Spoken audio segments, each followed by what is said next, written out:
Good evening. Rabbi Jacobson here. Welcome you all.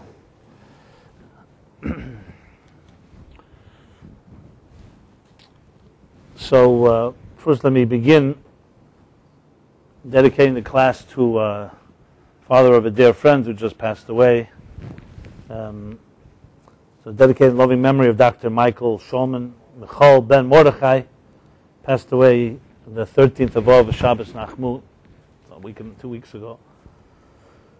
So may his family be consoled among the mourners of Zion and Jerusalem.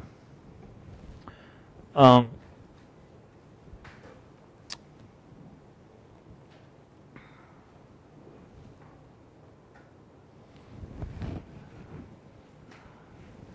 tonight we will discuss two individuals in history that lived very close to each other, and I don't know if they've ever been mentioned in the same sentence. So this may be a historical moment right here. And the two people are William Blake and Yisrael Baal Shem Tov. Baal Shem Tov. William Blake was born in 1757, 3 years before the Baal Shem Tov passed away, 1760.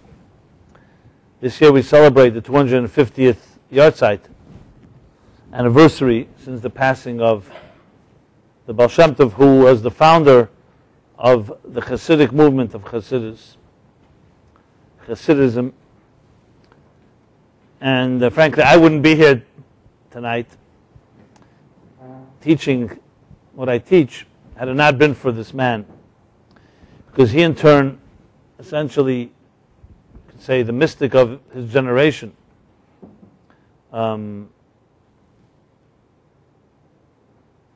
Introduced not necessarily any new teachings, but like all great masters, they teach you truths that were always there, but sometimes get concealed and through the distractions of life.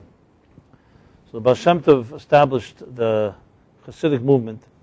In turn had a student called the Maggid of Mezrich, who in turn who had many students, each established, but you have the different Hasidic dynasties. And one particular, the one that I was influenced by most, was the Chabad and Lubavitch dynasty of Rabbi Shneur Zalman of Liadi, the author of the Tanya, sometimes known as the Rav or the Baal Tanya Shulchan Aruch, great scholar and mystic himself. And he founded what was called the Chabad Hasidic branch of Hasidism, which focuses a lot on the very comprehensive philosophical blueprint on the cosmos and on our lives and the universe. And he in turn had many of his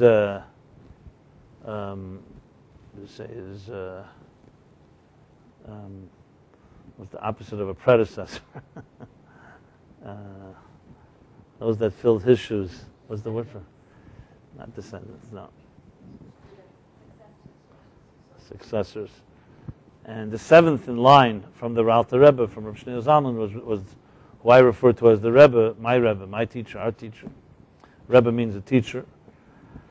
Who Rabbi Menachem Mendel Schneerson, the book Torah Meaning for Life, is a compilation, a distillation of the teachings of the Rebbe, which really is from all these Rebbes, all the way back to the Baal Shem Tov, which really goes back 90 generations, all the way back to Moses.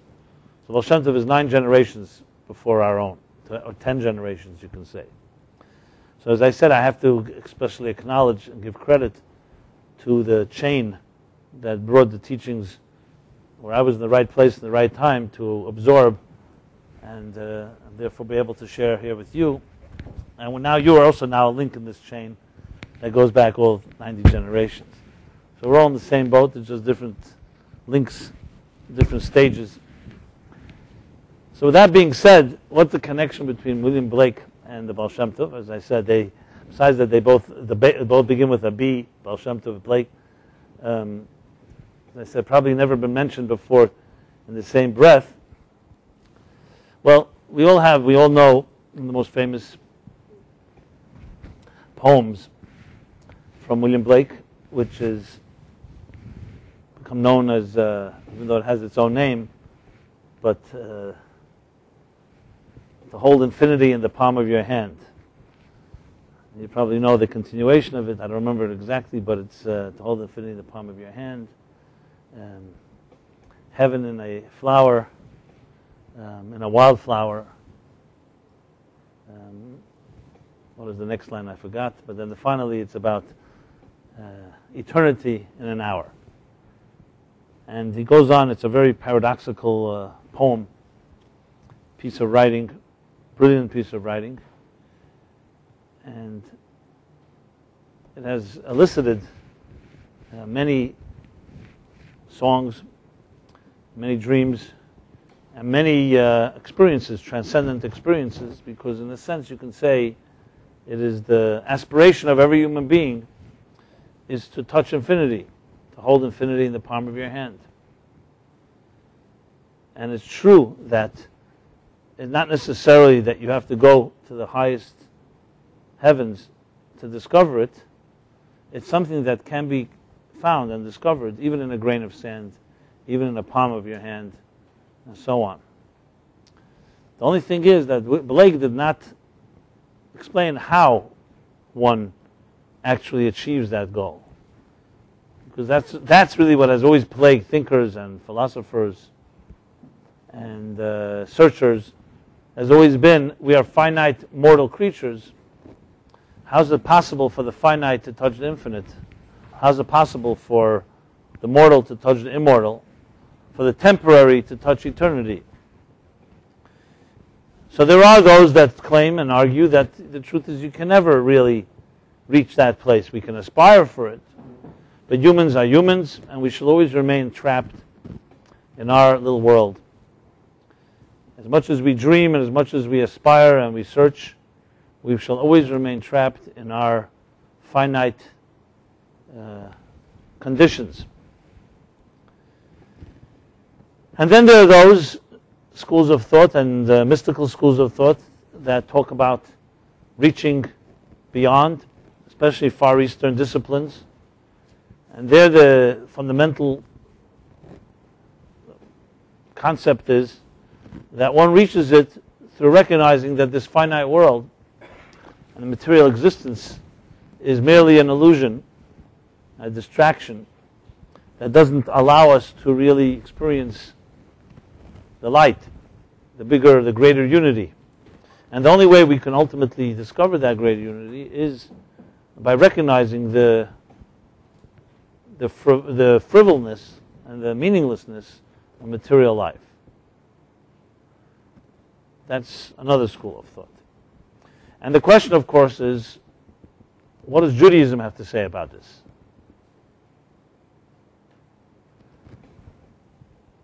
And the interesting and fascinating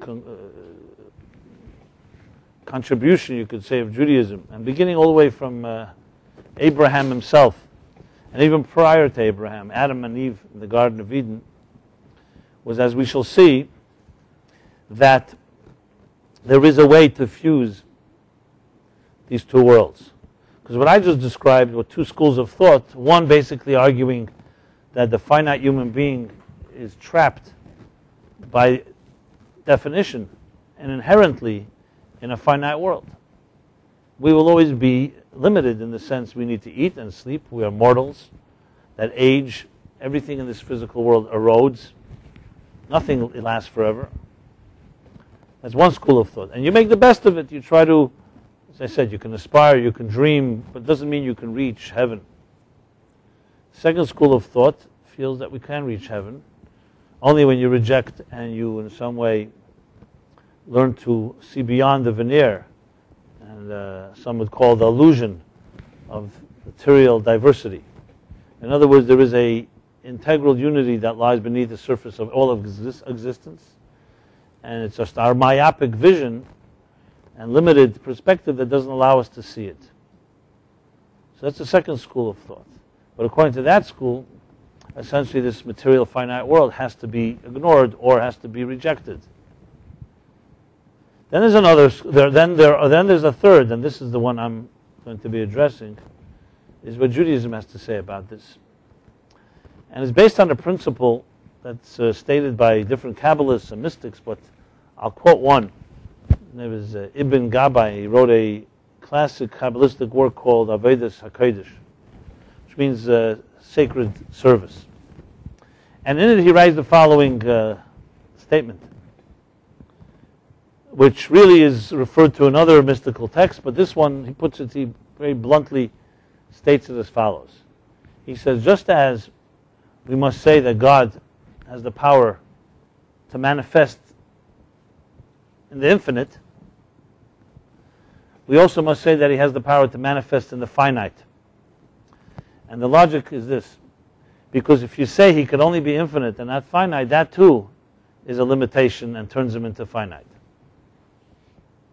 That's the way he puts it.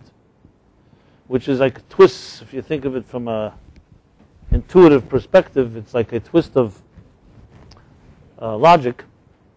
Because essentially, when you say something is complete, or something is absolute, or something is essential, to limit it and say it's this and not that is the greatest limit of all. So just like to say something is finite and cannot be infinite is a limitation, so too to say something is infinite and cannot be finite is also a limitation. And based on this principle, without going into the intricate details of the metaphysical structure of Kabbalah and mysticism, based on this principle, essentially, there is a place where the finite and the infinite meet. Infinity in the palm of your hand. And it's interesting, the Baal Shem Tov preceded Blake and teaches us how to achieve that. And it's based on this concept, because intuitively, most of us would think that I'm infinite and finite are contradictions. It's a paradox. But remember, for whom is it a paradox? It's a paradox only for people who are one or the other. But it's not a paradox for something that's an entity that perhaps is beyond both.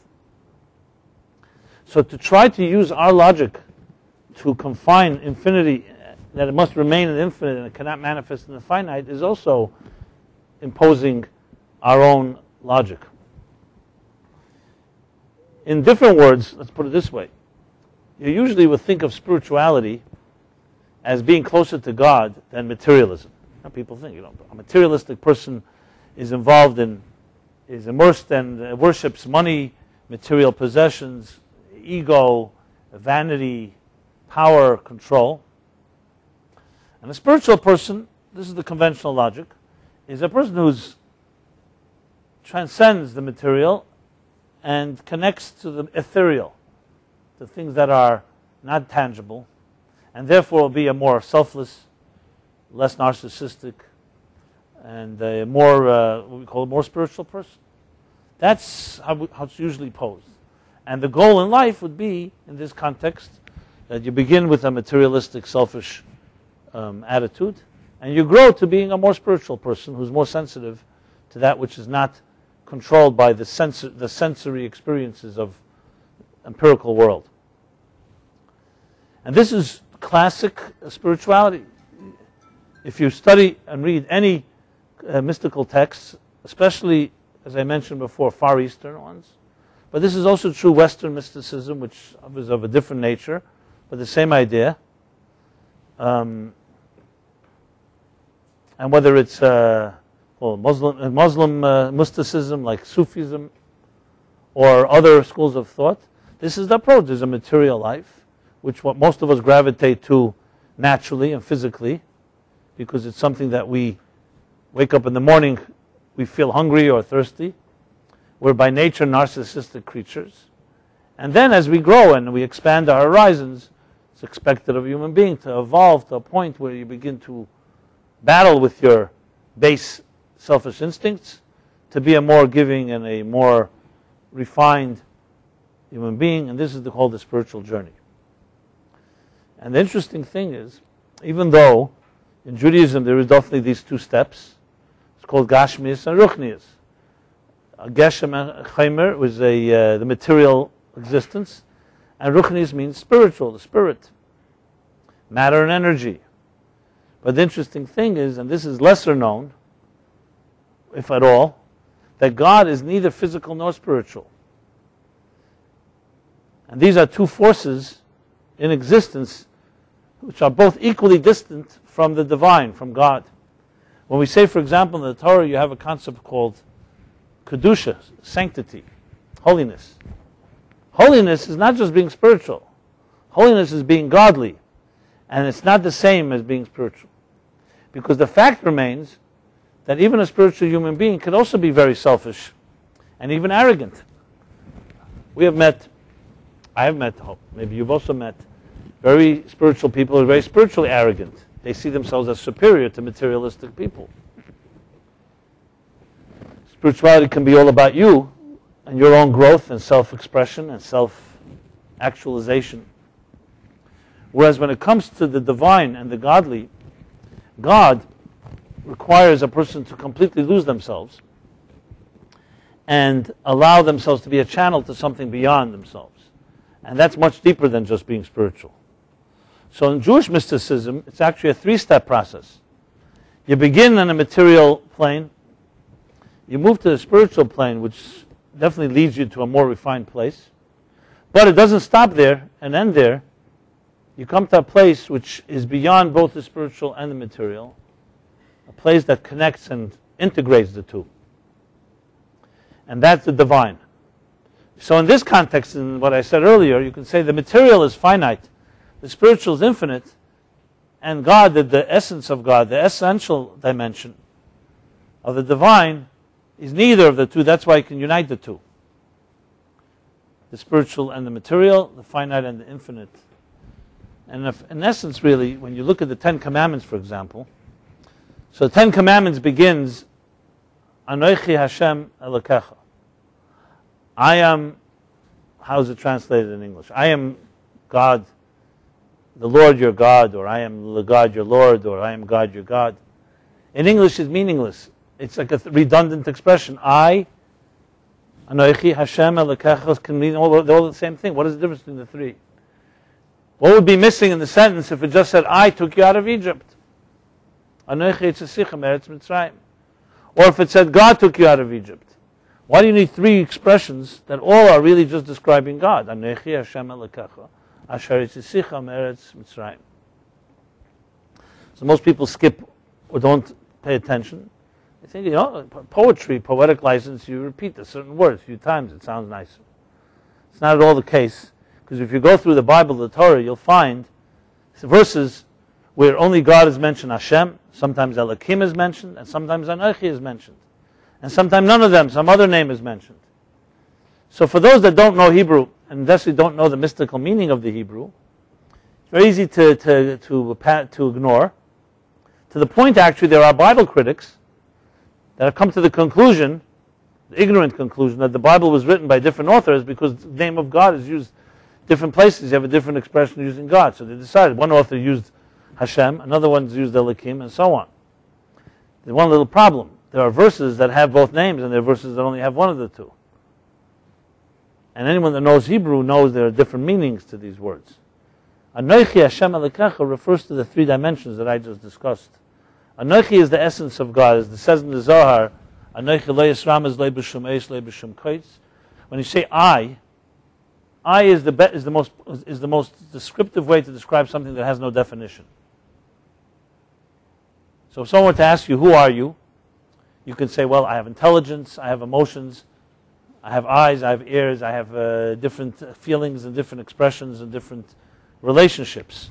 But the word I, or you, Anochi or Ata in Hebrew, is the best way to capture all of you, not just the sum of the parts.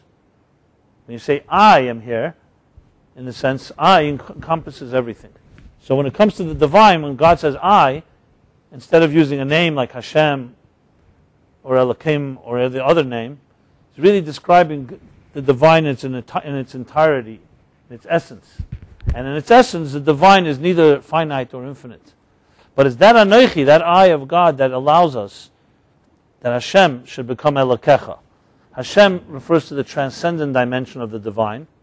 You can say the infinite dimension or the spiritual dimension I was discussing. Elokecha means your God is how God manifests in the finite, in our lives. Elohim in Hebrew is the same gematria, the same numerical equivalent as the word nature. Hateva and Elohim are the same numbers, because that's how God manifests in this material world. So you have really three dimensions of the divine. One is how God manifests in nature, in things that we can relate to, we can understand, appreciate. There's how God that manifests in a transcendent experience, which is somewhat beyond us, but it's beyond us. And then there's God that is even beyond the beyond, which makes it really the power to connect the beyond with here and now. And this is, in essence, perhaps the greatest contribution and uniqueness of Jewish mysticism, which is why, as opposed to all other mystical schools of thought, in Judaism, you can touch God more through an action than through meditation. You think meditation is so much more sublime, so much more conducive to a spiritual experience. An action, all it is a small little act. Because based on the principle I said earlier, if the spirituality is the end of the game, then of course, meditation is closer to spirituality than an action is. But if the divine is neither spirit nor matter, but something beyond both, then it's not a contradiction that the finite, simple act of a human being on earth can touch the highest dimensions of the divine essence. Which is why in Judaism, there's so much emphasis on the mitzvah, on the act of a mitzvah. Many spiritual people don't relate to it. They say they don't relate. What are all these details about all these mitzvahs? It seems very limiting. Would God really care about the technical details on every iota of how we behave and so on and so forth? You read the intricacies of the laws of Shabbos, or kosher, or Passover. It's like obsessive detail. But you see, detail is only a contradiction for a person who lives in the infinite, but not a contradiction to someone that's beyond the infinite and beyond the finite, obviously, and therefore can join the two. So in Judaism, it's ultimately the fusion of the two, which is why you'll find in Jewish experience, building a family and a home is not only not a contradiction, it's the way spirituality is experienced in this world. If you ask true free spirits, they'll say a domestic life, maybe it's a responsible thing to do to bring a next generation in, but it has to in some way compromise my spirituality because I have to focus on mundane matters. To diaper your child, you can't sleep at night, the child has to be taken to a doctor, God forbid. There's no time for spiritual meditation then. And in much of this material world, it becomes a nuisance, not a nuisance, some form of distraction to the spiritual experience. But that's all true again if spirituality and materialism are the only two worlds. But if you go to a third world that is beyond the two, then it's not a contradiction at all, and you actually can fuse and join the two. And it's in this week's Torah chapter where you see the experience defined in very, very practical terms, and is where you see how Baal Shem Tov teaches us how we can hold infinity in the palm of our hands, and literally so. So you have in this chapter a few times, 3 different times, actually 4 times even, a repetitive statement made. And it's all about being a giving person. It's all about charity. You have the expression Pasayich Tiftach, literally means Es Yodecha, open, you shall open your hand to someone who's in need. And the verse repeats that twice in this chapter. You have another verse that says Nasen Titain, give, you shall give, also referring to a form of being generous. And then you have another double expression that says Hanik Tanik Lei, that when you have a worker that works for you and they leave the work, they finish work, you should send them off with gifts. Give them basically a bonus before they leave. And the Torah again repeats it twice, Hanik Tanik. Award them, you shall award them, a bonus. So the redundancy, for those that know the precision of Torah, is very key. No words are extra. So Rashi, citing from the Medrash and from the Talmud, explains the redundancy comes to emphasize that you shall not just do it once, you should do it many times. Even 100 times, Rashi says. So if we just say give, or should just say open your hand, you think, okay, you open your hand once, that's enough. You've done it once in your lifetime. You've been a giving person. Or once a day, however. And the Torah says, no, This has to be a habit, something that you become a giving person, not just you give once, but you're always in a state of being like that, and that's the redundancy. Not that twice, but many times, even as many as necessary. So there's a difference between being a giving person and a person who gives. A person who gives, it's a verb. A giving person is a noun, it's a state of being. A giving person is a giving person even when they're sleeping, and even when it's inconvenient. A person that gives is, at the moment they're giving, but not necessarily a moment later. A moment later, it may not be their personality. So the Torah is emphasizing that this should become your personality, something you do consistently. The Baal Shem Tov, as I said, 250th yahrzeit of this year, explains this the redundancy in a very powerful way. There's another verse in the book of Psalms that says, Ani b'tzedek echza panecha, which means, I, through charity, through tzedek, through kindness, through virtue, echza panecha, will grasp, will capture your face. So literally it means that through virtue we are able to see the face of God. In the Talmud, Talmud derives from this verse the mitzvah that before you go pray, Yav pruta la'ani v'hader matzli. Before you go to pray, you should give a little charity to a needy person. Notice, before you're going to see the face of God in prayer, be giving to another person, and that open you up and allow God to reveal Himself to you. There's a story they tell of one of the Rebbes in Tzemach Tzedek, that he was once rushing to prayer, he was late, and there was someone outside of the synagogue who was clearly a needy person. Tzemach Tzedek said to himself, you know what, since I'm rushing to pray, I'll pray first, and later when I come out, I'll give him the charity. And as he began praying, he realized that he could not reach the level that he usually was able to reach, not able to experience the divine spiritual experience he was accustomed to. So he ran back outside and looked for this person, realized, as it says, that if you don't have the ability to transcend yourself and be giving to another person, God Himself may not also necessarily be so giving to you. So that's the verse. So the Baal Shem Tov interprets it the following way. It says, this I go back to the Anochi Hashem Elekecha. The Hebrew names of God, we have 7 names, sometimes 70 names. 70 names that God has. Now they say the Eskimos, I don't know if it's true or not, maybe an urban legend, but some say that the Eskimos have 70 names for snow. Because when you live among snow and you're comfortable and you're intimate with it, you recognize there's so many different types of snow. For us, when a snowstorm comes a few times a year, we just call it snow. They have different names for every type of texture and every exact specific type of snow flake. So I guess those that are intimate with God have many names for God, because when you speak from a distance, you just call God, God, an abstract name like that. But when you're familiar and you familiarize yourself more with the divine personality, there are different names that express different aspects and manifestation of the divine. So if you're familiar with the 10 spheres are really basically divine emanations that reflect the different personality elements of the divine. There's how God manifests in chesed, in love. That would be called kale.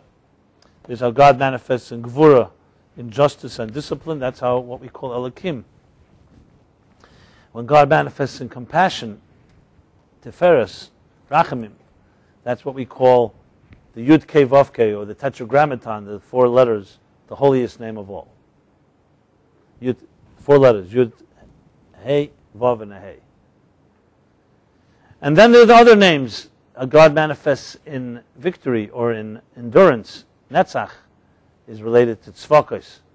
The name Tzvakos, how God manifests as a sometimes called commander-in-chief, the God of war, so to speak. And then there's the other spheres. Each one has a corresponding name. They're really all about divine attributes. But the comes around full circle because it's not just interesting mystical concepts here. It's because we are created in the divine image, so we too have these attributes within ourselves. So we have love, and we have discipline, and we have compassion, and we have netzach chayd yisay the malchus, which is endurance, humility, bonding, and dignity. Those of you familiar with the book I did on the counting of the Omer, I'll go through all those 7. And then you have the first 3, which are the 3 intellectual attributes of faculties, chachma, bina, das. But there are even more. They break down even further in more detail. And when you break them down in more detail, the 7 times 10 is 70, and hence the 70 names, which we won't go through right now. It's not the subject matter here. The point is that for every divine experience, there's another name.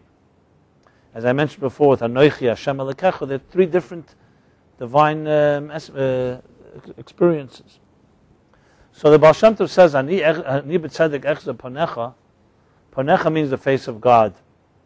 The face of God refers to usually the 4 letters, Yud Kei Vav Kei.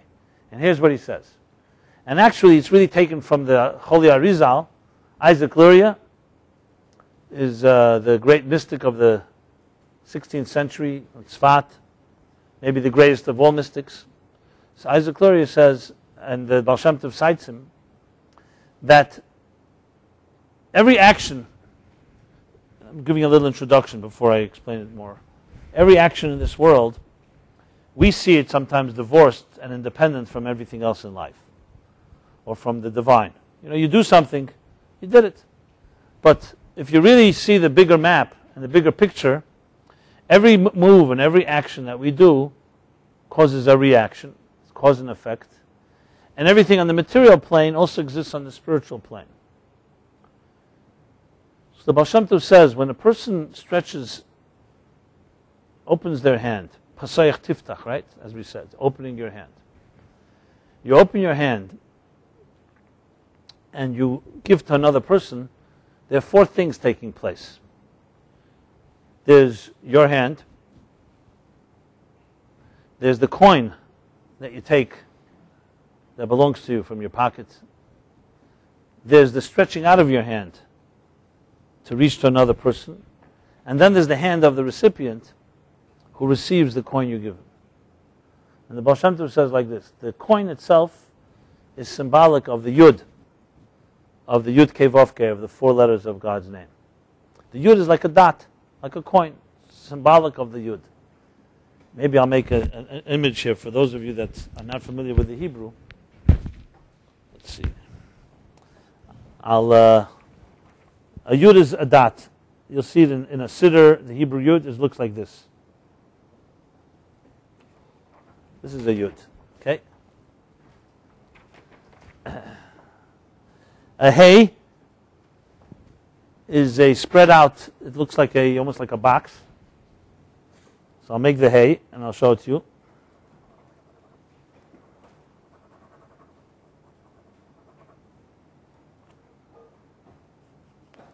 I'll already make all letters, and then a Vav. You'll see the script. You'll see it in a moment. Tell me if you get it on the screen. Okay. Next time we'll do a PowerPoint. Okay.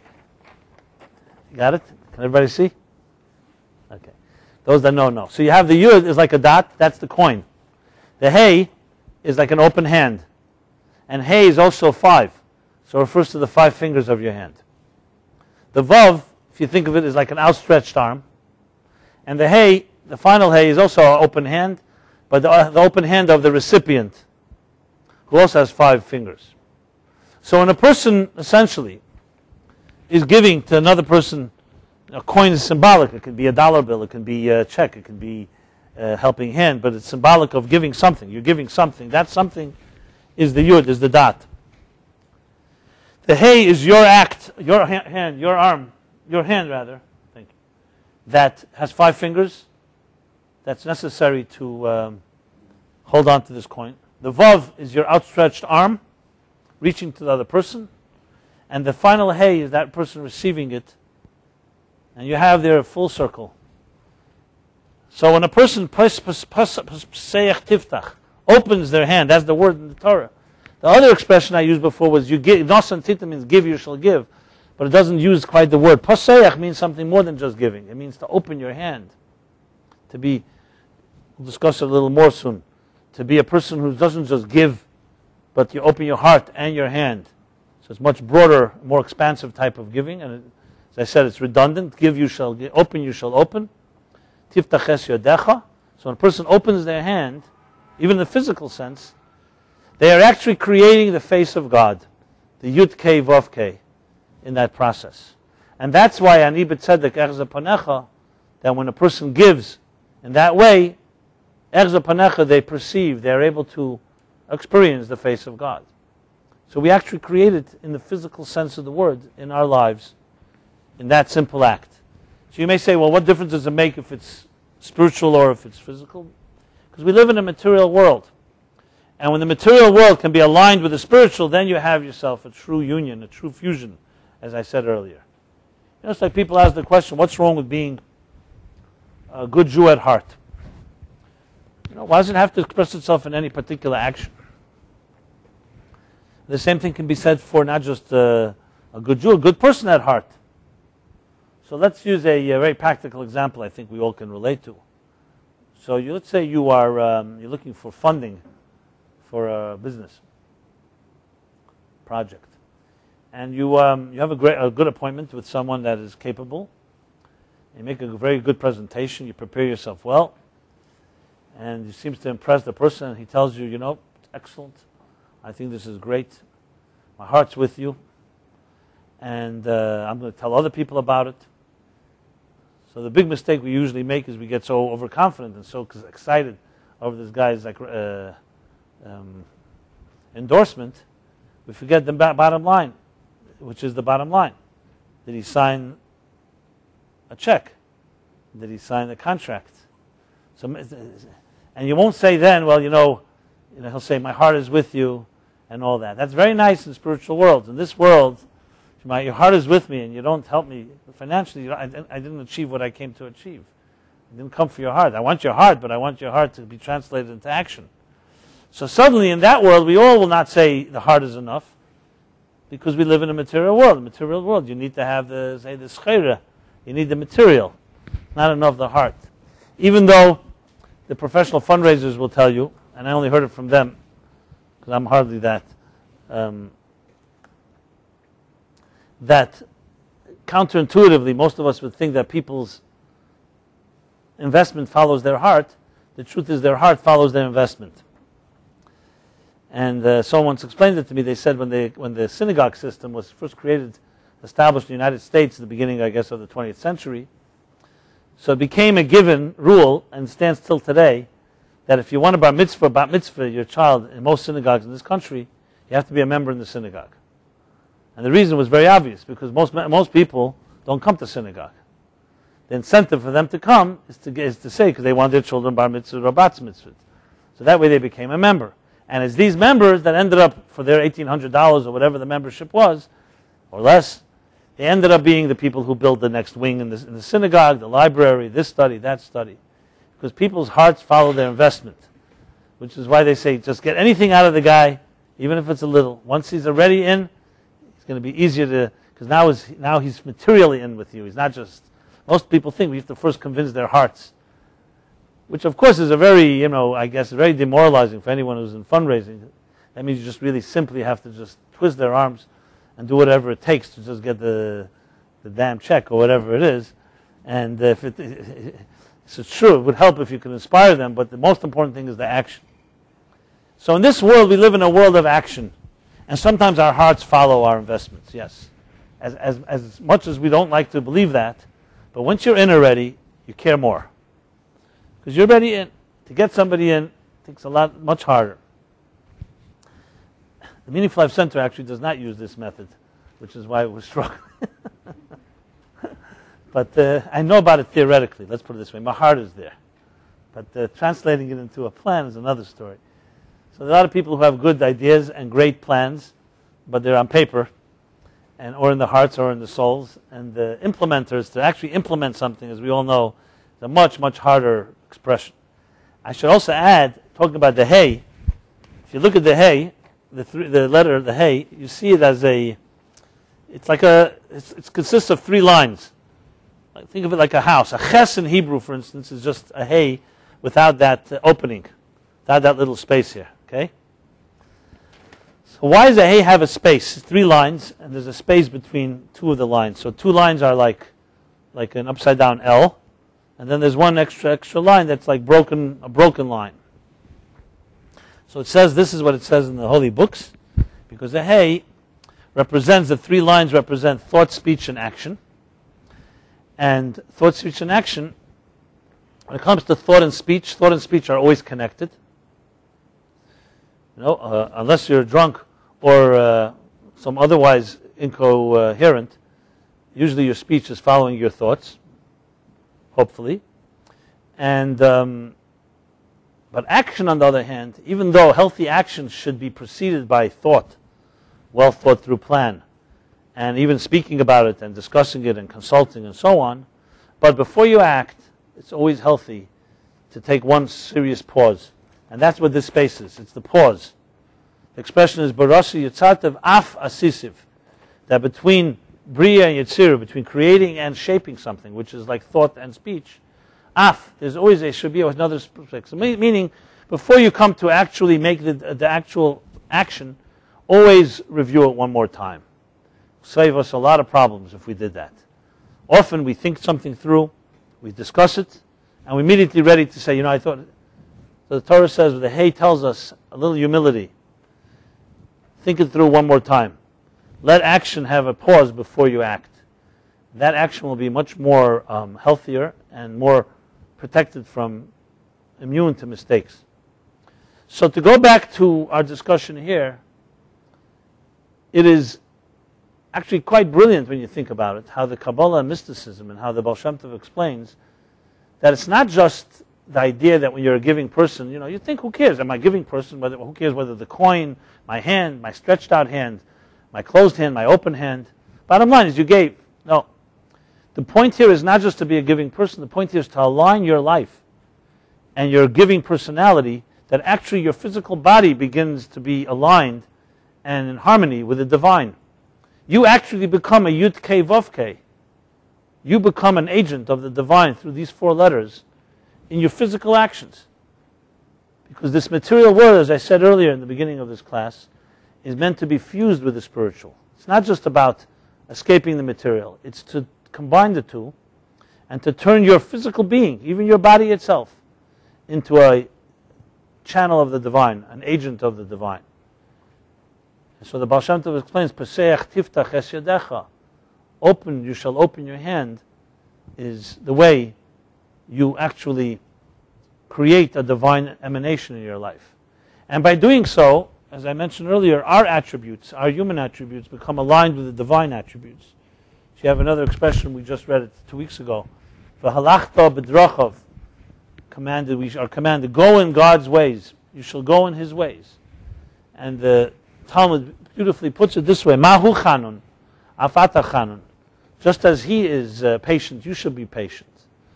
Mahu rachum, afata rachum.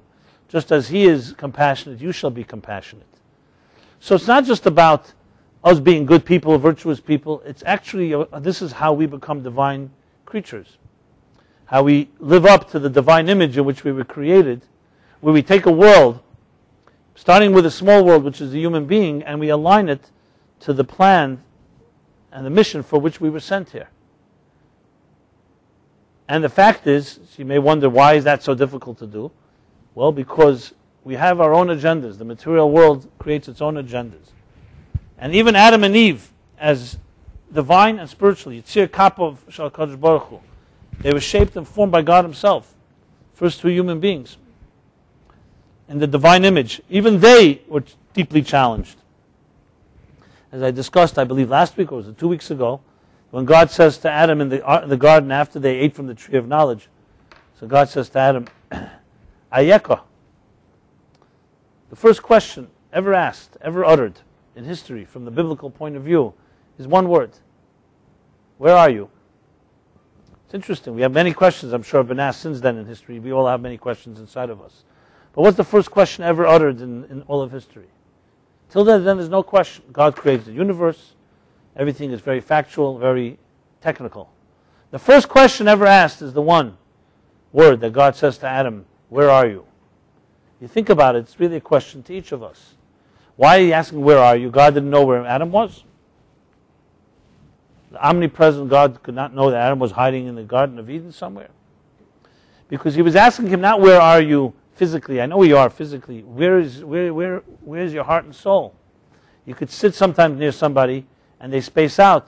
And when you ask them, where are you? You don't mean where are they? They're sitting there. You mean, where are you?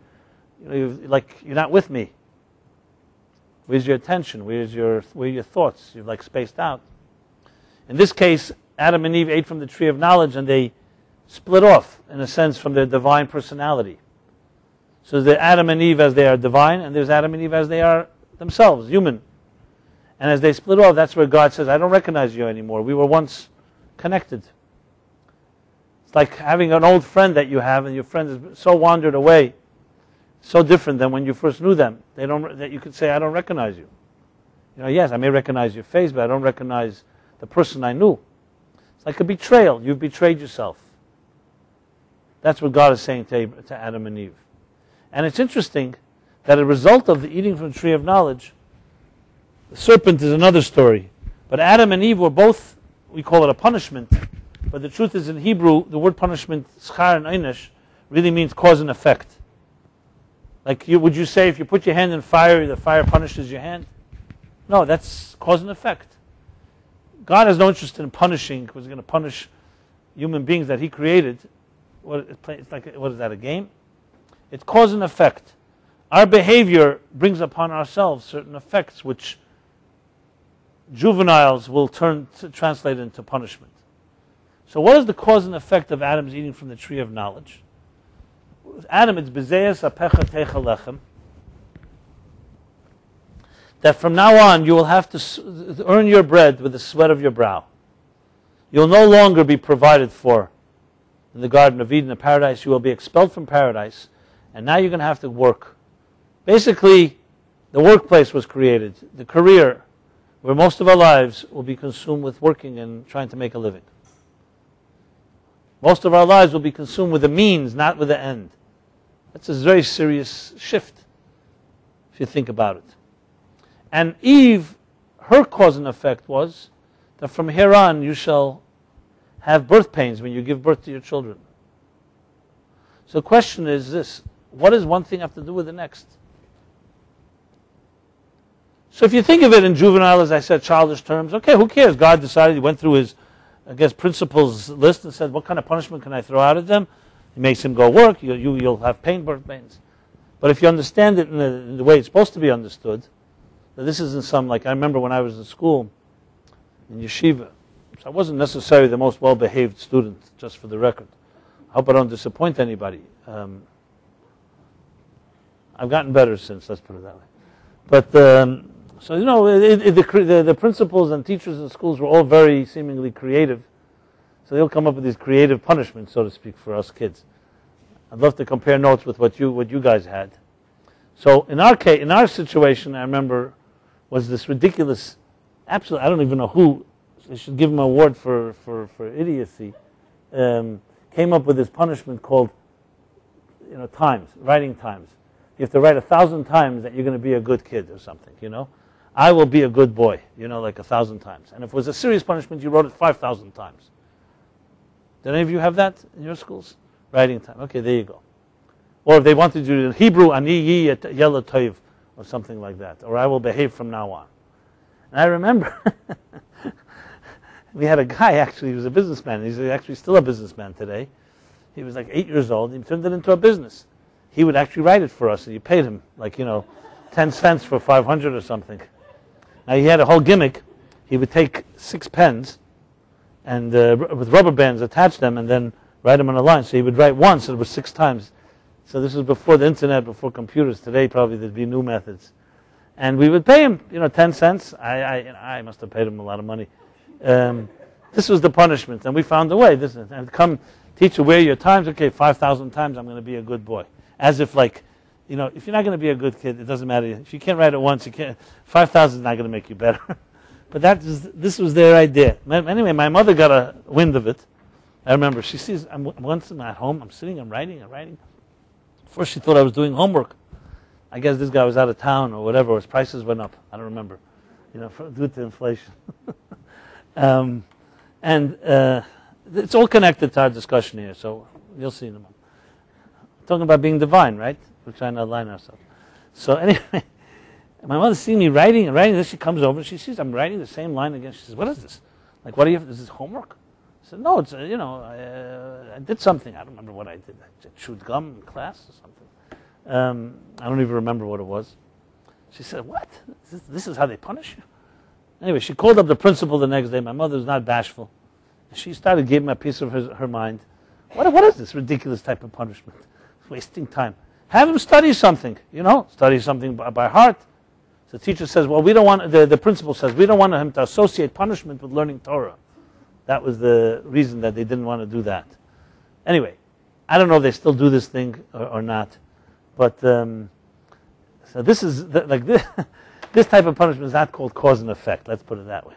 That was my point. So many people look at the Torah, the same thing. God's like this big principal, managing this the juvenile delinquents like us. And we misbehave. He looks into his big book of punishments. What am I going to throw at them this time? There's a strike with, okay, I'll strike them with lightning. You have all these comedies. I already used the flood, so I'll do fire this time. This is how many people take the obsession. Look at a few Woody Allen movies and you'll get the whole picture like this. Well, on a different note, the Shalah writes, and some other people who understand the Torah a little deeper than that God is not a principal and we're not juvenile delinquents. It's a much more complicated story here. Because remember, the principal didn't create the universe.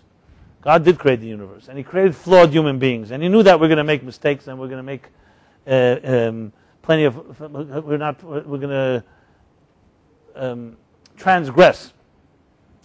So they explain that schar neinish is cause and effect. We bring upon ourselves our own heaven and hell, basically. It's not some disconnected, disconnected reward and punishment.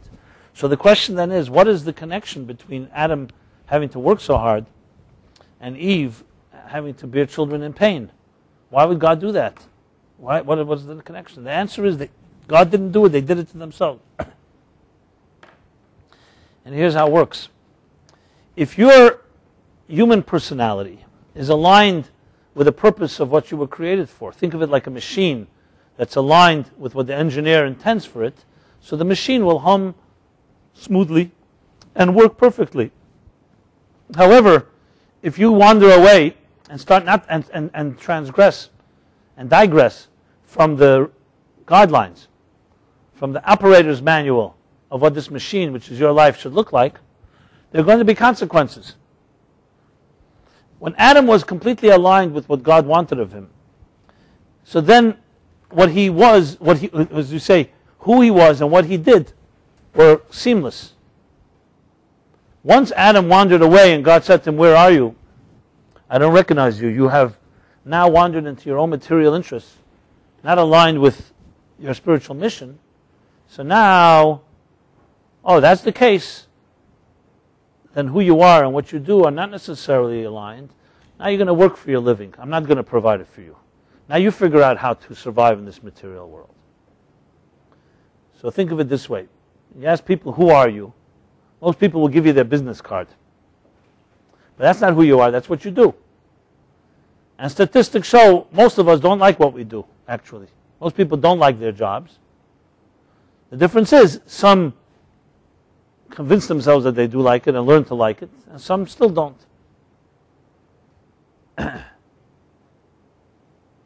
It's rare to find someone that loves their job and sees it as an expression of their soul. That if you had your choice, this is exactly what you would be doing. I'm not saying it doesn't exist. It does exist. But it's not so common. So why do we work? We work because we have to pay our bills. In this material world, we have to pay our bills. So we do. Sometimes you may be trained one way, but you don't get a job offering, so you find something that works, at least meanwhile. And then suddenly, that becomes your career. I've met how many people who began their journeys one way and it just didn't work out, so they went another way. Sometimes very successful, sometimes miserable. No real guidelines. It all depends on the situation. But to say who you are and what you do is the same thing is not necessarily the case. It all began with a dissonance that Adam introduced into his own life. Once he went off on his own agenda, and it's no longer that you are an agent of the divine in this world, that you are a channel, so now you're going to have to figure out how to manage on that world. And there became a split between who Adam was and what he did. Had he been aligned, then what he did would have been who he was. It would have been his soul's expression. And the material universe would have easily and willingly and lovingly accommodated him. Means you have to sweat with the sweat of your brow. You have to work hard because the world is not receptive to you. You have to overcome challenges, competition, cruel and corrupt forces. You know, Zeis HaPechet doesn't just mean sweat physically. It's all the challenges of the workplace. Direct cause and effect. A person who's not seamlessly connected, body and soul, will have consequences from that. And the first biggest consequence is work. I don't know if you know, in the times of the Romans, the Greeks, work, as we know it today, labor, was considered a curse. Based on this biblical idea. It was considered a curse. The menial laborer and worker was a servant. What was the optimal? The optimal was to be a thinker, a philosopher, a person who's involved in ideas, in exploring, and so on. Aristotle writes in his books that the goal for an individual is to reach that type of place, and everybody else in the world, tailors and shoemakers and plumbers and electricians, are all there to serve the intelligentsia. So work later in history, this is not the discussion for this evening, became, through Calvinist and other philosophies, became something what's called the Protestant work ethic, that through work and being virtuous and efficient, in a way you can serve God through work as well. In Judaism it's true as like that we can elevate our lives through work, but never confuse the two. Think that your work is you. But we are so immersed in it that the dichotomy is a very big one in our lives. So that's the cause and effect that happened by Adam. And how did it impact on Eve? Well, giving birth to children should be the most natural thing in this world. The greatest gift, bringing life into this world. And yet the woman experiences physical difficulties. And not just during pregnancy, also birth itself. And of course, even bringing up children is not easy in this world. You'd think, why not? If this world was created for life and love, it should all come very easily. But as soon as Eve ate from that tree of knowledge, and she said to herself, you know, what I have to give my children is a knowledge of good and evil. That was her first mistake. It's not true. Children need love. They will have, if you give them love, they'll have the healthy instincts of what's right and wrong. So as soon as Eve made that mistake, and she too became disconnected in a sense from her purpose, so God said, if that's the case, children are not going to come that easily to you. Because now you've created a split between the material and the spiritual. If matter and spirit in this world was seamless, the birth of children would also be seamless. Since it's not, it becomes difficult. Just look at this example, for example. Most of us, when we're in pain and we're suffering, usually suffering and pain comes with a level of shame. We don't easily open up and run to somebody to talk about it. We have to be taught, trained not to be silent. Our pride and other forces come into play, and we usually hide or conceal our feelings until there's no choice. This is the way most adults are. Children are exactly opposite. When a child is in pain, a child is crying, what is the first thing to do? It doesn't run away. It runs towards its mother and father without hesitation. Because the child hasn't yet developed an unhealthy level of shame, of thinking that, oh, if I run to somebody, it means I'm weak or I'm incapable of solving my own problems. It's an adult distortion, that idea. The greatest thing in life is to have a friend that you can speak to and be open and vulnerable with. Why is it that we have distorted? It's similar to what happened to Adam and Eve when they ate from the tree of knowledge.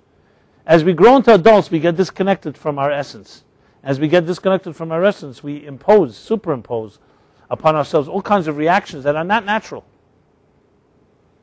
You want to see what a natural reaction is? Look at a young child. Before they've been disappointed, before they've been distorted by adult attitudes. Your children will tell you exactly what's most natural. Adam and Eve, before they ate from the tree of knowledge, were seamless, natural creatures. And things came, and everything would have come easily to them. But then they became too complicated for their own good. Too aware of themselves. And once you become aware of yourself, self-conscious, which is why Adam and Eve also covered themselves after they ate from the tree of knowledge. They were naked before too, but they were not ashamed, because there was nothing to be ashamed of. They weren't self-conscious. They were like newborn children. A newborn child is not ashamed of his sexuality, not because it's naive and ignorant. It's because there's nothing to be ashamed of sexuality. Who makes us ashamed of it? It's adults and their own distorted views on the matter that create shame around this matter. Now, I'm not advocating a nudist colony approach, because now once we've already so-called tasted from the forbidden fruit, then it is healthy to be ashamed. And it is healthy to cover yourself. That's why Adam and Eve were not that unhealthy. After they were conscious of themselves, they recognized that they are no longer a divine agent, as I said before. But had they been like a newborn child, there's nothing to be ashamed. The world is a seamless flow of higher energy. Where is the dichotomy? The dichotomy is what we create in our lives. We live in a world with this fundamental dichotomy between who you are, what you do, between love and selfishness, between matter and spirit, and the list goes on, between form and function. And that's why Eve finds it difficult to give children. Not because it isn't beautiful to bring a child, but this world is no longer a world that's just a seamless channel for love. If it was, children will be the most natural thing. Why are children hurt in this world? How is it even possible that adults can hurt children? Doesn't make sense if you think about it. How can any healthy, normal adult hurt a child that's defenseless, can't stand up for themselves? We don't even ask the question anymore because it's so common. But it's unbelievable, obscene distortion. So clearly it's a sickness and illness. Unfortunately, much more common than is known or acknowledged. And it's all a result of a fundamental dichotomy between the soul and the material world. I don't mean to be so abstract about it and dismiss, but it's the root of all issues. Because if we all felt we were one entity, we were all organs of one larger organism, would one person be capable of hurting another? Can a right hand hurt the left hand? This is not my analogy. The Yerushalmi, the Talmud, brings that analogy, that we're all part of one larger body. And just like it's inconceivable for the right hand to hurt the left hand because it did something wrong, it should be inconceivable for us to hurt each other. But we do, all the time. Because we don't feel the connection. We may understand it. It may resonate with us. But bottom line is you feel yourself. And we also hurt ourselves because you don't feel all of yourself. If you knew what your soul was feeling, you wouldn't be able to hurt yourself. But we have a dichotomy within ourselves as well. It's called consciousness. See, most of us think consciousness is like a good thing. You're conscious. The truth is, people who are really in the moment, a moment of truth is never conscious. You're just there. You don't think about yourself when you're there. As soon as you think, I'm experiencing it, that's already a split between a subject and an object. In a true seamless environment, in true love, in true moments of truth, you lose sense of yourself and you just become swallowed up. You become absorbed in a higher presence. That is the most natural state of being. That's how each of us spends 9 months in our mother's womb, completely submerged in embryonic fluids. And that's how the universe was created. It says, Mayim b'mayim, the universe was covered in water, just as we're covered in water for 9 months. And then begins the split. You come out to the world and you become disconnected from your source. Fish in the sea are connected all the time. That's why they don't need shchita. They don't need to be slaughtered in the ritual way that you do meat. Fish are symbolic of the hidden worlds, alma discasia, of seamless world where there's no distinction between the water and the fish. Can a fish get wet? Can water get wet? Wetness is wetness. So to go back to the Baal Shem Tov's thought, how to hold infinity in the palm of your hand is by aligning your body and your life and your soul to what it was meant to be. Paseach tiftach es yadecha is the most natural of all expressions. To be a giving person should not take effort. It should just be who you are. But we live in a world where we have to be trained to be that way because we live in a narcissistic, selfish world. So we have to be commanded, and not once, but paseach tiftach, as many times as necessary. Open your hand. And the Baal Shem Tov is explaining that means align yourself to align this machine of yours, your body, to the Yud Kei Vav Kei. And when you do that, you reconnect something that was split off a long time ago. When we are taking, we're actually doing something that's unnatural to the soul. The soul is a natural giver. The material world is a natural taker. Because anything that is insecure needs to take more and more because it doesn't know how much it needs to survive. The people that are most secure in their lives are the people that are the most giving because they don't need to hoard, they don't need to fight for their own turf. In mystical texts, Hasidic texts, they state it this way. Materialism, because by definition is insecure. Why? Because it's always eroding. Yesterday's food is not enough for today. Yesterday's money will run out after a while. Every fuel ultimately will run out. So materialism, its psyche, is of insecure nature, so it continuously hoards. It needs more and more and more and more. Have, give more and more and more. Spirituality by nature, because it's completely secure with itself, there's nothing that you can do to destroy the spirit.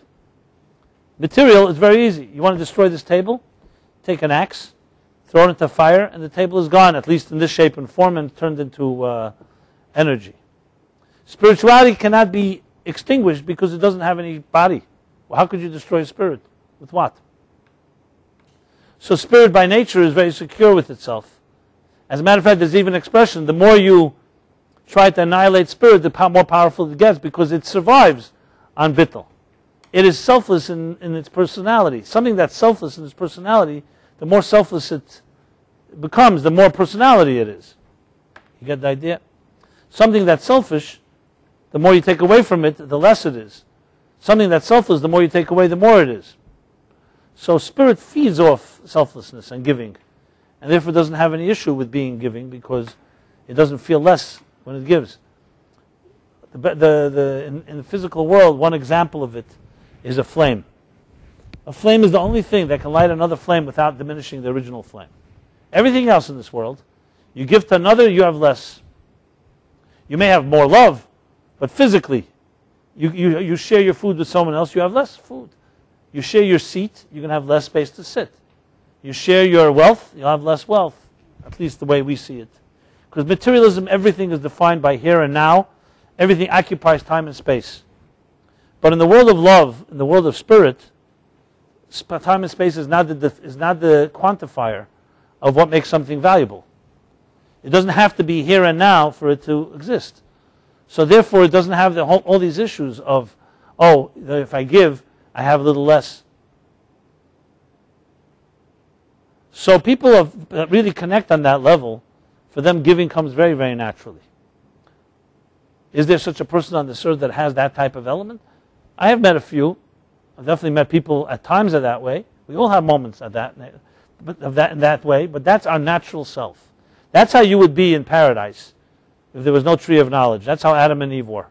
Seamless flow of giving, because they never feel diminished as a result. Today we live in a world that, on one hand, is a very successful world, prosperous. With all the recessions, it's far more prosperous than any time in history. We have comforts, We have high standard of living, unprecedented. It's only getting higher and higher. And yet at the same time, one could argue we're maybe the most insecure people in all of history as well. And it's not a contradiction. Because if, as they say, if you're born by materialism, you'll die by it. If you're born by the sword, you die by the sword. If what you think is valuable is having as many gadgets, as much acquisitions, then that will create, then you create your own level of security. I always find it ironic that they call securities, in the financial market. The least secure thing is money. What was his? Sir Moses Montefiore. You may have heard of him. He was a very wealthy and very successful and very great philanthropist, Jewish, from Great Britain. He basically single-handedly mostly rebuilt Jerusalem as we know it today, Old Jerusalem. That's where you have Montefiore. That name is around. He did it in a time when it wasn't the way it is today, but he built a lot of that Old Jerusalem up. Now, he was, as I said, a great man. He was very close with Queen Victoria, who was herself quite a noble queen in her time. And they were once having a conversation, and she decided to ask him the following question. She said, "Sir Moses, what is your net worth? And how much are you worth?" So he said, "Listen, Your Majesty, I don't know offhand. I have to make some calculations. I'll come back to you." And he did. He came back to her, and he gave her a certain sum. And she started laughing. She said, "Sir Moses, I personally know of your assets. It's far beyond the number you just shared with me. Why are you mocking me?" She said, "No. You asked me what I'm worth, what I own. The assets you know about, they're in my possession, but I cannot say I own them, because tomorrow, war, a bad investment, other factors that are not in my control can seriously diminish and even destroy all those assets. What I gave you was the amount of money that I gave away to charity, the institutions that I built, because those are forever mine, because nobody could ever take them away, because now they're organizations, institutions, they're no longer in my possession. So no matter what happens, war, that will always remain the way I wanted it to be. I built something that is beyond myself." That's what he said. If you think about it, in other words, he's basically saying your worth is how much you've given in your life, not how much you've taken or how much you've acquired. Obviously, this also goes to once we leave this earth, the world to come. But even in this world, where materialism is measured, he understood that materialism by definition doesn't have real value. It has value, it can buy a lot. And even after everything I said here, and even if we all relate to it, you still see what money does to people. Because it has such a powerful hold on us, because it creates an illusion of control and power. I know you say, well, it's not an illusion, maybe it is actually. Yes, control and power in the sense you can control and power immediate, but it's not truly what you own. It's feeding into the temporary power of wealth. I know most of us would say, you know what, just give me that, I don't care if it has all these other sides. No problem. The Torah does not say that poverty is a virtue. May everybody be blessed with great wealth physically and be wise enough to know how to use it. But if you think that's where it lies, the beginning and end, no, it doesn't. So when it comes to these verses here, what the Torah is telling us, as interpreted here this evening, is that we have the power to fuse our material lives with our spiritual ones, because there's a third force, as I began this evening, called the divine, God.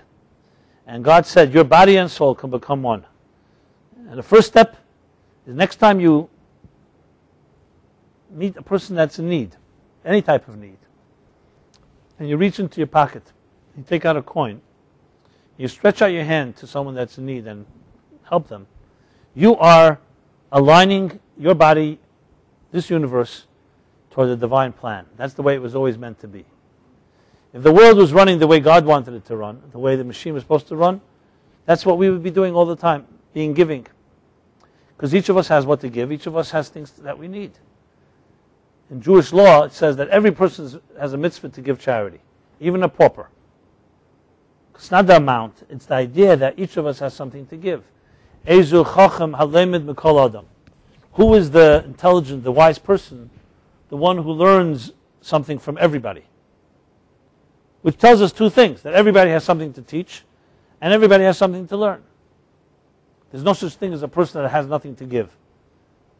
Because we all are blessed with unique skills, indispensable ones that are yours and yours alone. And what you have to contribute, nobody else but you can contribute. So even though the Torah here is talking about Paseach Tiftach, you shall open your hand, in the physical sense, it also means it in every other way. Being a giving person. And giving is what is the most natural element of a human being. So the verse has to tell us to do so because we live in a world that we don't naturally do it. But once it tells us, it's really teaching us to realign and to realize that this is who we are naturally. And that's why it says it not once but twice, to tell us it's not about doing it once to satisfy someone, to be yetz, as they say, but it's really about becoming a natural giver. Yad mechalek estaka, that your hand was created. Why was your hand created? Your hand was created to help another. Why else would you have hands? Most of us would think my hands are here to grab and to collect and to take. No, your hand was created to give, to stretch out and to give. And when it stretches out is the Yud Kei Vav Kei being created. And when it's not, basically God's face is concealed and your arm and your body is not living up to what it was created to do. So this can be, in the broadest sense of the word, be extrapolated to every part of our lives, because we all have different faculties and different skills and different gifts. And it's really a great opportunity this week to realign and look at ourselves and see how are we using our gifts. And I mean them on every level, as I said, from the physical through the spiritual, all the way to the divine. So to tie up where I began, there's an interesting argument between the Rambam and the Ramban, known as Maimonides and Nachmanides. And the argument is a theological one, but it has very practical implications, as you'll see in the context of our discussion. And the argument is, what is the ultimate reward for human virtue? The Rambam says the ultimate reward, when we say Elam Haba, the world to come, Gan Eden, the ultimate reward is spiritual reward.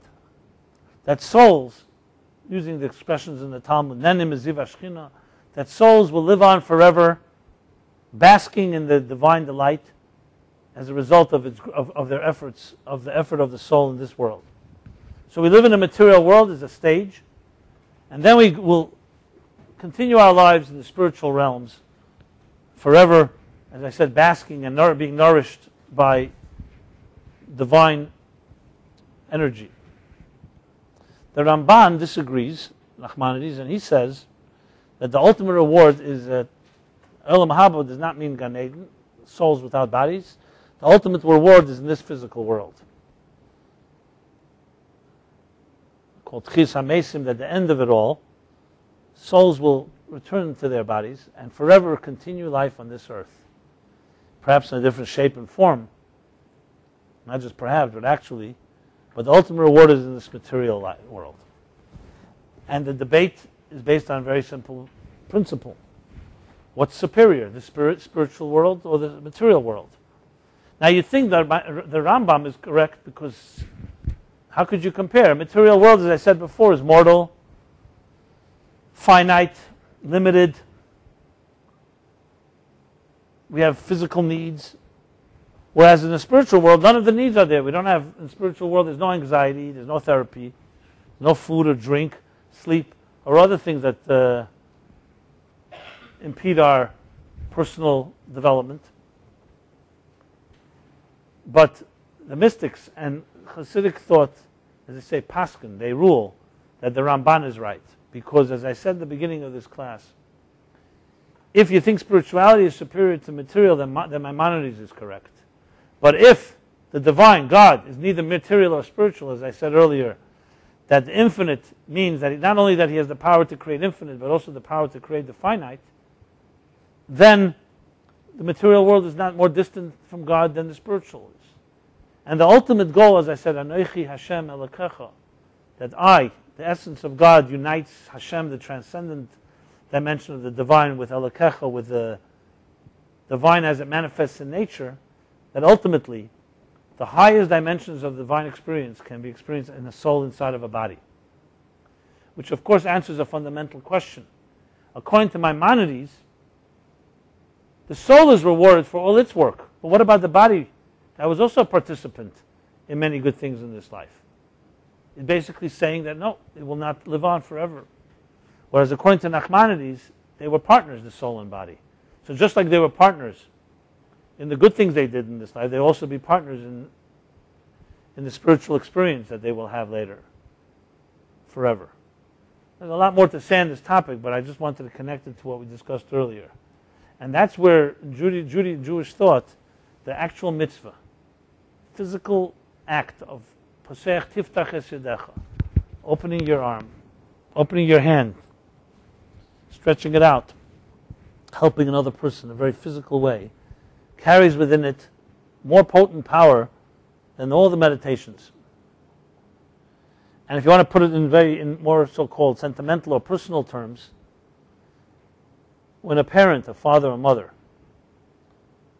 bends down to pick up a child in love, that is considered to be infinity in the palm of your hand. There's no greater act than that. Precisely because it's not so dramatic, and you're not going to win awards for it, and it's not going to be glamorous, it's just in the simplicity of that act where an adult who could be consumed with all kinds of very powerful things just naturally reaches out, bends down to a child and lifts the child and embraces the child. That act is where heaven meets earth in the most profound possible way. And it's not something you see celebrated. I mean, we all are touched by the scene, and we can relate to it.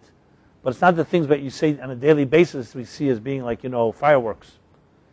It's very quiet when a mother cradles her child, or a father. The most intimate and powerful experiences in life actually happen not in the spotlight. And that's where, as I said, the infinite meets the finite, and the heaven meets earth.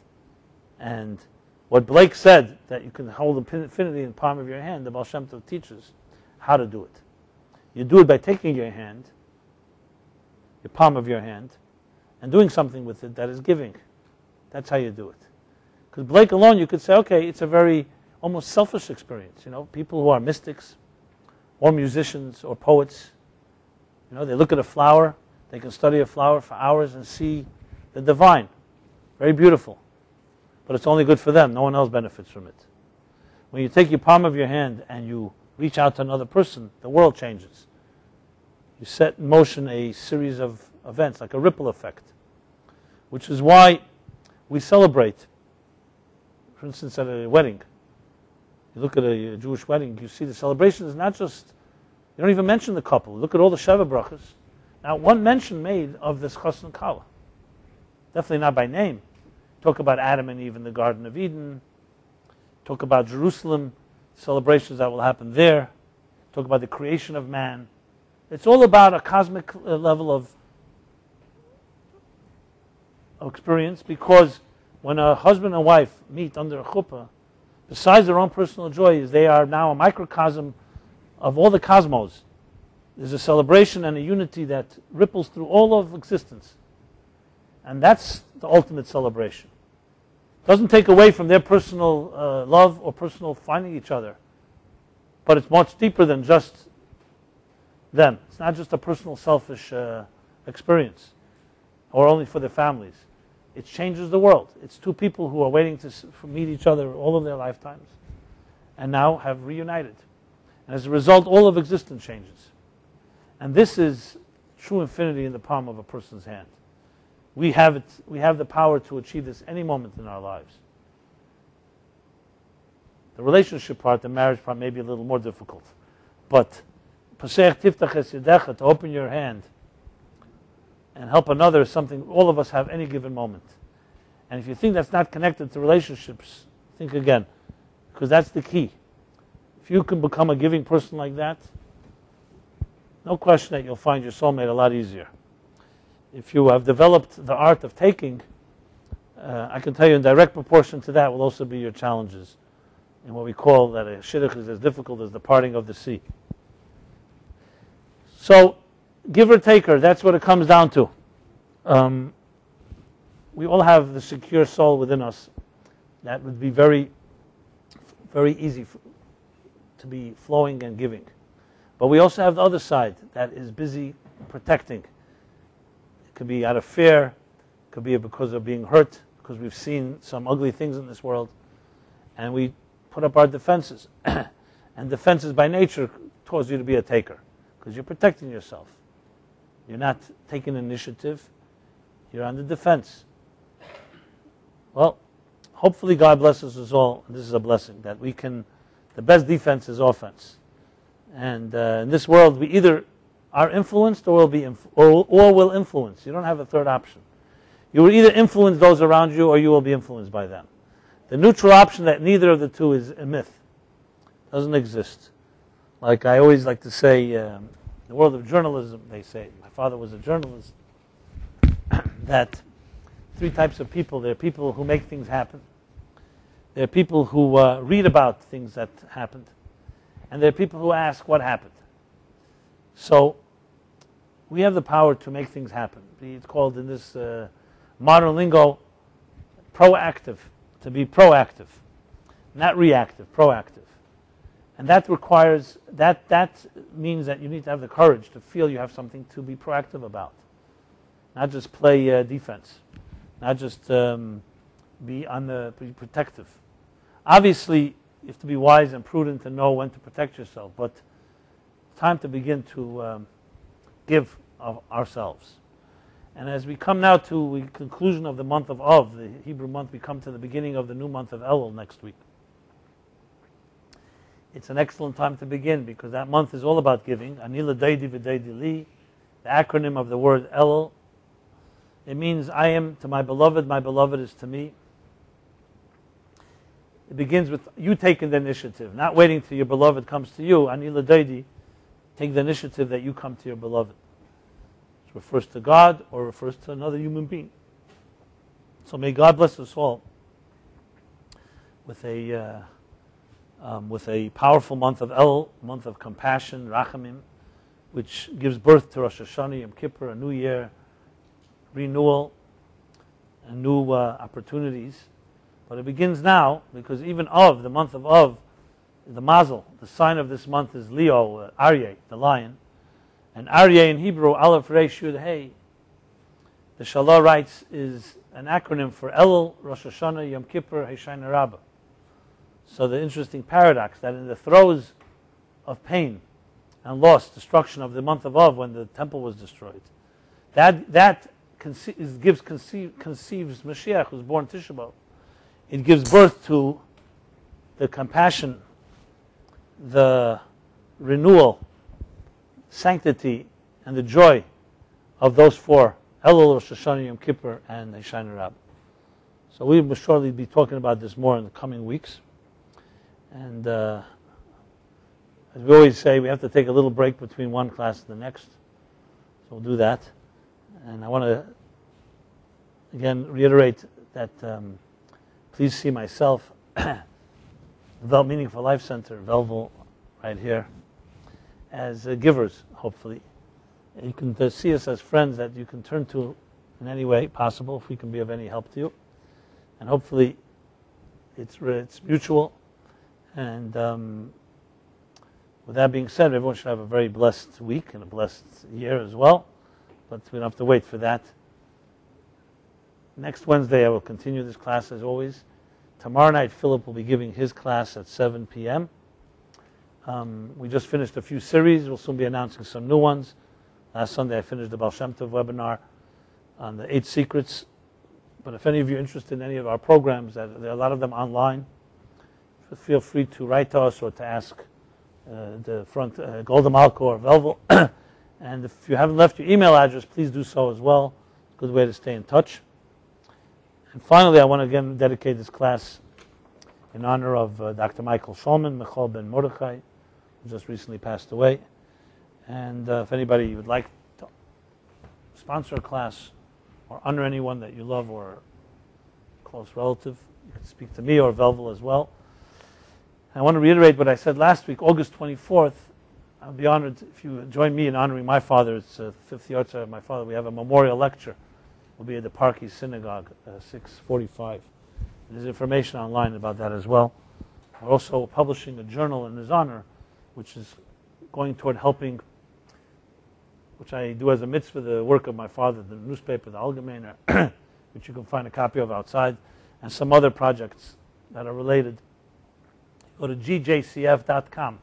That's Gershon Jacobson, my father's name, Continuity Foundation. And I'd be honored if any of you can make a contribution to that. That would be a personal favor, request, whatever. Open your hands. And that would be, as I said, a personal request. And besides that, everyone should have a very good evening and a pleasant week. Stay cool. Thank you.